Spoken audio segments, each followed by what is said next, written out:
Welcome to Radio Who, What, Why. I'm Jeff Schechtman. Millions of words have been written about millennials and the Democratic Party. The debate about how left they are, how involved they are, how can or will they be mobilized to participate in the midterms, are all subjects of feature stories and cable news fodder. It all goes with the old adage, the origins of which are a bit murky, that if you're not a liberal when you're young, you have no heart, and if you're not a conservative by middle age, you have no head. The fact is there are many young conservatives, be they young Republicans, college Republicans, or members of many other groups. Some are traditional conservatives, some libertarian, some Trumpian, and some trying to define a new millennial approach to what it means to be a conservative or a Republican. Clearly, like the divisions on the left, the gap between Donald Trump and Edmund Burke is wide, but filled with opportunity and consequences for the GOP of tomorrow. We're going to talk about this today with my guest, Eliza Gray. Eliza has written and edited for Time, Newsweek, and The New Republic, previously reported from London, Washington, and Brussels, and has written cover stories about transgender rights, campus rape, synthetic drugs, and hiring practices. Her work has been nominated for numerous awards, and she's appeared on TV, radio, and podcasts. It is my pleasure to welcome Eliza Gray here to talk about her recent article in the Washington Post magazine, The Next Generation of Republicans. How Trumpian are they? Eliza Gray, thanks so much for joining us. Thanks for having me. I'm excited to be here. In order to do this project, you set out to interview an awful lot of young conservatives, young Republicans. Talk a little bit about that process first. Yeah, so I had this assignment that I needed to talk to 50 young conservatives under the age of 24. That was my assignment. And I started with college Republicans because I knew that if I reached out to the leaders in those groups that, I would start to get a bit of a picture. I think what my editor and I agreed was that I really wanted to reach out to the future leaders of the party, people who really were aspiring to be involved. So not necessarily just totally average voters, which you could certainly argue is a flaw, but I think that was the group of people I was looking at. So I started with the college Republicans, and then I sort of realized as I was talking to them that there are a lot of other groups. Not all of them actually get along, just like sort of as you said in your intro, with Democrats, there are different kinds of Republicans. And so there's a new group called Turning Point USA, founded by kind of a firebrand, Charlie Kirk, who's very Trumpian. And so he had a big political action conference last December. There were like 3,000 kids there. So he himself is in his mid-20s, early 20s. So there's that group that had sort of cropped up, what was new from when I had been in college. There's the Young Americans for Liberty, which has been around it sort of came out of the Ron Paul campaign for president a few years ago, and they are huge. They're actually bigger than the college Republicans now, which reflects a growing popularity of libertarianism among young conservatives. And then there was the Young Americans for Freedom, which was a Buckley-created group that's also around, and also some women's groups. So I really tried to find various sort of places along the ideological spectrum by reaching out to these different groups. And I also talked to some people who have graduated from college and kind of are working in Republican politics. And I tried to look at various states. I focused on sort of big states and big political states. So I didn't talk to somebody from all 50, but sort of made sure I hit the big ones like Wisconsin and California and Ohio and places like that. Did you find among these young people that given political correctness, given the vast numbers of young Democrats and young liberals on campuses today, that it is harder for them to be a Republican or be a conservative on campus? And given that it might be harder, did it redouble their commitment to whatever their ideology might be? So, yes and no. I think that it has always been difficult to be a Republican on campus. That is not a new phenomenon as of the last decade. When William S. Buckley founded Young Americans for Freedom in the 60s, that was already an issue. Certainly during sort of the counterculture of the 60s, I think there was a lot of anti-conservative sentiment, and certainly Ronald Reagan in the run-up to his election and in the years that he was president throughout the 80s, he was very active with the Conservative Political Action Conference, which is a young conservative conference that happens in D.C. every year, and he spoke to young conservatives about kind of the problems of Marxism on campus. So this has always been an issue for conservatives on campus. I do think that it has reached something of a fever pitch, though. I think that particularly with regard to sensitivities on the left, when it comes to things like safe spaces and sort of saying that certain people of and identity politics, this idea that if you are a white man, your position on any number of subjects kind of isn't valid and you shouldn't share it. Right. I think there's been, you've seen a push from young conservatives on campus against what they see as violations of their free speech. And that is new. And that is a flip, of course, from the 60s when liberal activists on campus would have seen their free speech as a cause célèbre. Now you're seeing that on the right among young people, sort of saying that their speech is being stifled. And I think that they've got some good points there. And I certainly think it has not radicalized, but certainly made them more sort of even more eager to be provocative and bold, because they know that their liberal classmates are going to perhaps be unreasonable in their response. And I think that motivates them to be even more offensive. Does that make sense? Indeed. And I guess the overlay to that then is that given that there was this underlying desire to be provocative and bold and to engage in many cases in their conservatism, whatever the brand might be, is kind of an intellectual exercise. How has that changed in the Trump era? And has it hurt or helped the efforts of conservatives to be more aggressive, to be more bold and experimental? I think what I found is that the Trump era has kind of hurt that, because I think leading up to Trump, I think a lot of, to the extent that young conservatives did like him, and what I found was that by and large they tended to be less enthusiastic about him. But to the extent that they liked him, one thing that they did like was that he hit back against the media, and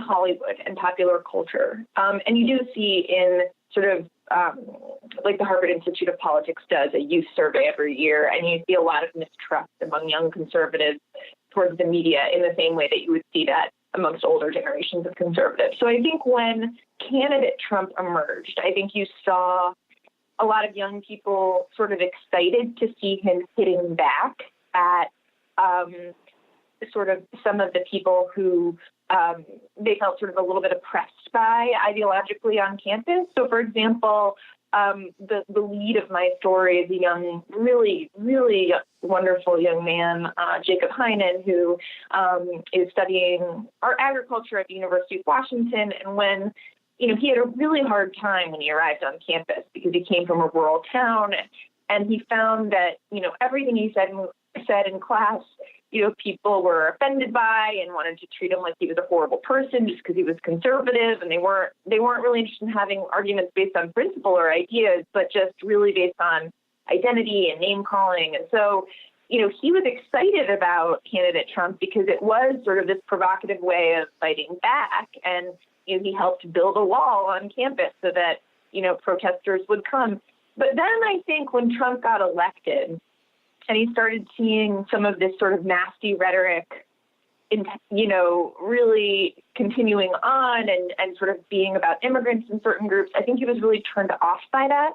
As Ben Shapiro, sort of a young conservative whisperer, has said, sometimes Trump hits, he's a hammer with a nail, and sometimes, he hits the media, and other times he hits a puppy, right? Where the puppy is a person who doesn't deserve to be hit. And that doesn't feel satisfying. to young people. They don't want to see vulnerable people being hit by the president. They want to see, powerful institutions that they don't feel great about being hit.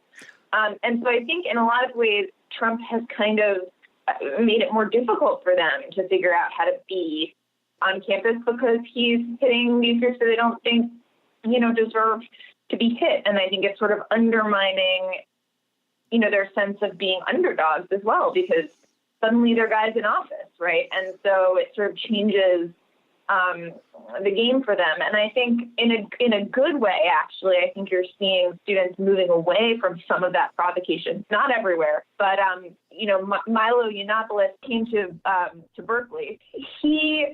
I think he's fallen out of favor. You're just not seeing him getting invited anymore. And when I was talking to young people, even the people that were a little bit more to the Trumpian end of the spectrum were not excited about Milo and didn't want to be associated with him in any way. So I think you are seeing a little bit of a retreat from that. And I think that's potentially a good thing. One of the things you point out, though, is that a lot of people see that Trump is a way to move the conservative movement in a more libertarian direction. Talk about that. I'm not sure people necessarily do see Trump as a way of moving the party in a more libertarian direction. I mean, I guess with regard to foreign entanglements and wars, potentially, although Trump did get involved in Syrian airstrikes, which is certainly disappointing to some libertarians. I'm actually not sure that the libertarians see Trump as a libertarian figure. I think that libertarians, but I do think that a lot more young people are libertarian. What's interesting is this sort of emergence of a term called conservatarian, which I heard a number of times. The idea is sort of libertarian, except you're also pro-life and pro-Israel sometimes. I think young people are very pro-life, and they are doubling down on that. So I think you're seeing a lot of young people who are libertarian when it comes to foreign wars and sort of not getting involved, and also in terms of gay rights and issues around gender, but not so much around abortion, which is sort of a shift. Which raises the question of how involved are young Christian leaders and religious leaders active in conservative movement on college campuses? So I think certainly there are, Christian colleges where you're going to see more of that. But I think actually Christian conservatives are a little bit at the college level a little bit on the back foot, because right now with issues around identity, I think that Christian conservatives do tend to feel a little bit less comfortable with the shifts that we're seeing around gender fluidity among young people, and also issues with regard to free speech, with regard to gay marriage. So, like the cake baker who's being asked to bake a cake for a gay wedding. I think you're seeing, I think Christian conservatives aren't really on board with that. And I also think that young people understand how important it is to be tolerant. And I think that they don't really know how to articulate their views on religious grounds without offending people. And I certainly don't want to offend anyone who's listening to say that, many of these are really delicate issues. I think there are people out there, though, who do differ on issues regarding gender and sexuality on religious grounds, and I think they don't know how to talk about those issues without seeming like they are intolerant of others, if that makes sense. Mm-hmm. So I think that's making it difficult for them to communicate their beliefs. And I think libertarians are just getting a lot more traction with young people, because I think young people of this generation have to remember they grew up during the Iraq War. So a lot of young people I talked to were coming of age, coming to consciousness when 9/11 happened. So their first memories, like 6, 7 years old when the Twin Towers were hit. And so I think you see a lot of opposition to foreign entanglements. And also, they are disillusioned a bit with, they don't think they're going to see Social Security, right? They know that they're going to be saddled with mountains of student debt. So I think the libertarian message of government waste resonates a lot with them, with young people. What impact has Trump had, and these changes in conservatism on the campuses that you're talking about, what impact has it had on traditional moderate Republicans that were part of a lot of these organizations like college Republicans? I think the moderates feel really, really alienated. So, one of the hopeful things that I tried to put forward in my piece, although, is that I think that young Republicans that have held on do really want to move away from sort of the cult of personality and towards principles and ideals, which I think is, regardless of your political beliefs, I think that that's a good thing. Like, I think a lot of us are longing to be having conversations based on principles and ideas and policy as opposed to this personality or that personality or somebody who looks like this or looks like that. But I think that, so I think that young moderates definitely that are holding on are hoping to build something like that. But I think a lot of them are really hanging on by a thread. I cited in my piece a Pew survey, which showed that between sort of the spring before Donald Trump's election and then the sort of spring after the election, a quarter of people aged 18 to 29 who identify as Republican had switched to the Democratic Party. So they lost a lot of people, Republicans did. And the young moderates that I spoke to were extremely concerned about Donald Trump, particularly because of what they see as an encouragement of white nationalism. They were really disturbed by sort of the march at Charlottesville and the fact that the president was not emphatic about denouncing those protesters. And I think a lot of them are seeing an association between the Republican Party and racism. And I think they don't deny that it has existed, but I think for a while, but I think that they felt that previous Republican leaders have tried to push those elements of the party away rather than embracing them. And I think they're seeing, their perception is that the president is embracing those elements, and that, I think, is making a lot of them wonder whether they can continue to be associated with the Republican label. But there's also among some of them, you talk about a sense of pragmatism, that they have to take that in order to get the things they like tax cuts or Neil Gorsuch. Yes. And I think that that's something that's going on more in older generations. There's sort of a Faustian bargain of kind of, maybe we can look the other way on some of these sort of on corruption and treatment of women and sort of uncouth personality on Twitter in exchange for conservative judges and tax reform, right? And I think you're seeing that a lot with older people. I will say, I want to be clear, I do think actually young people are more idealistic. And so one of the findings of my piece is that I think more than less actually aren't okay with that. They want to see those two things separated. They want their leaders to take Trump head on and admit that there are problems while still sort of praising him when he does good. But I think that there definitely were some young people I talked to who were very much taking that pragmatic approach. Like, I'm going to praise Trump when he does good things, and I'm going to hit him back when he does bad things. And ultimately, he's going to be the vehicle by which I can get through the policies that I believe in. One of the things that you mentioned in the piece that I guess a lot of young Republicans, young conservatives had issues with respect to Trump was a sense of meanness. Talk about what you heard in that regard. Yeah, I think kind of So I hit it a little bit before. I think that young people are really sensitive to these issues of race and gender and identity in a way that their older generations are not.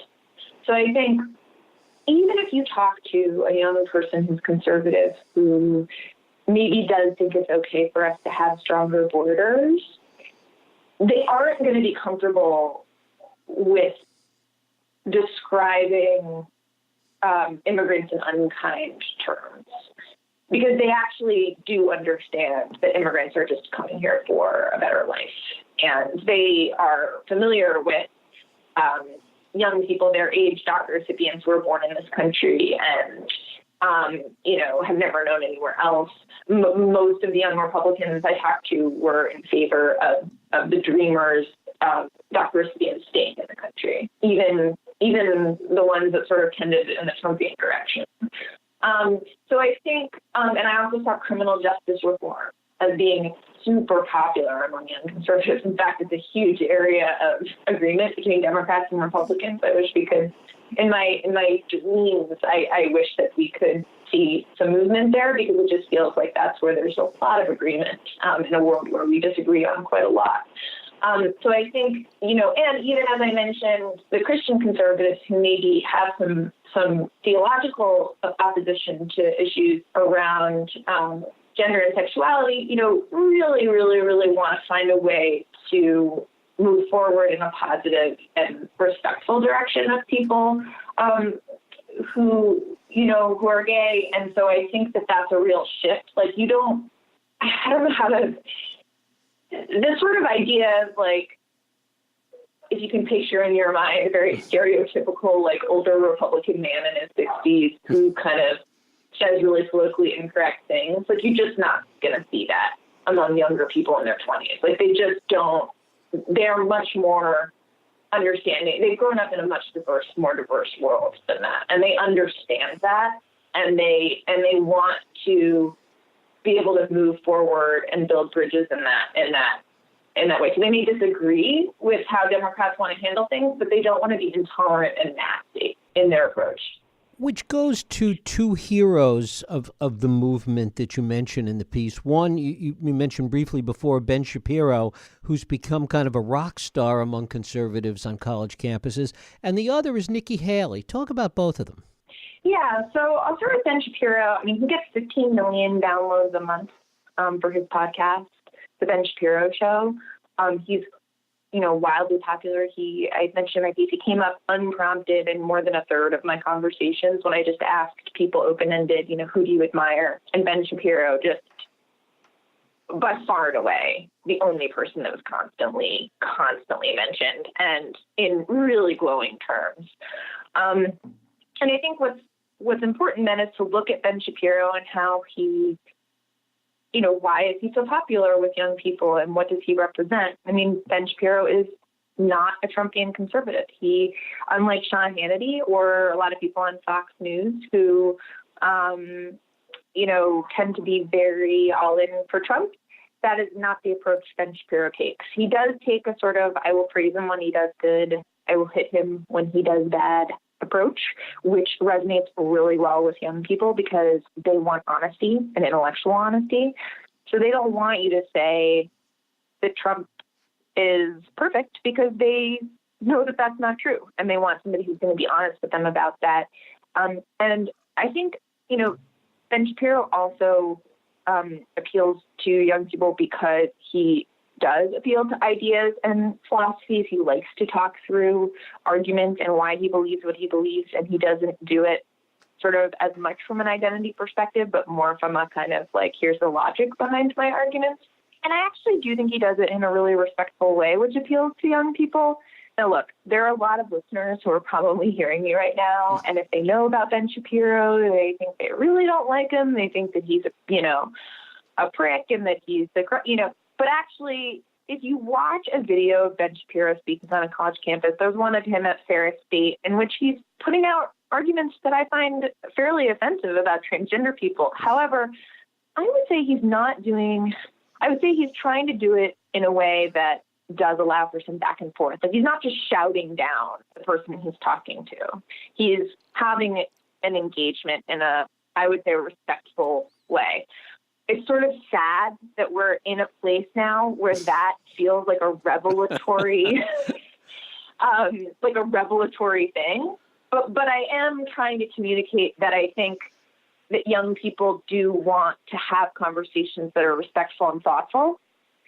And that's why they're so, I mean, that's not what we've seen from the president. I think regardless of where you stand politically, I think you're not seeing a whole lot of thoughtful engagement there. And it's not really what you're seeing from Sean Hannity. And so that's not what young people want. They really want to sort of engage on an intellectual level. And that's why Ben Shapiro appeals to them so much. As for Nikki Haley, I think Nikki Haley has done I think she's such a person to watch. She has threaded the needle between the Trumpers and the never Trumpers, and beautifully. I think she's in the administration, but she's emerged as a person that a lot of people thought of as an independent thinker. And Kathy Dillon, who loves Nikki Haley, one of the people I interviewed, she's a pragmatist. So she's sort of like, she's one of those folks who kind of, is fine with Trump to some degree because he helped put in the policies that she likes. But one of the reasons she really loved Nikki Haley was because Nikki Haley stands up to Trump and kind of has her own positions and is willing to kind of go away from the administration if she doesn't agree with them. So I think, I think that's another indicator of these sort of young conservatives sort of rejecting the older generation's kind of wholesale embrace of Trump and everything he does. I think it shows that they're not going to, that they notice the things that he does wrong and that they're not going to just stand by, that they want to see criticism. And finally, Eliza, how is the conservative movement on campus today viewing the Democrats moving further and further to the left? How are they seeing that? How are they reacting to that? Yeah, I mean, I think on campus, what you're seeing more reaction to than you would maybe amongst older people is identity politics. So I think the reaction is less towards, democratic socialism, which, to be fair, came up. I mean, democratic socialism has kind of emerged more recently than when I was speaking to, like Alexandria Ocasio-Cortez, who's running in New York. Her newsworthiness has happened sort of after these conversations. So I didn't really get an opportunity to talk to them so much about things like that and Medicare for all. But I think where it's manifesting itself is more sort of this sense that, I guess, with identity politics, the sense that, that because of your race or your gender, that's kind of the driver of kind of your politics and what you believe. And I think that is potentially pushing conservative students away from Democrats and sort of more to the right. And that's kind of where you're seeing a little bit of radicalization. Eliza Gray, her article, The Next Generation of Republicans, How Trumpian Are They?, appears in the July 16th issue of the Washington Post magazine. Eliza, I thank you so much for spending time with us here on Radio Who, What, Why. Thank you. And thank you for listening and for joining us here on Radio Who, What, Why. I hope you join us next week for another Radio Who, What, Why podcast. I'm Jeff Sheckman. If you like this podcast, please feel free to share and help others find it by rating and reviewing it on iTunes. You can also support this podcast and all the work we do by going to whowhatwhy.org/donate.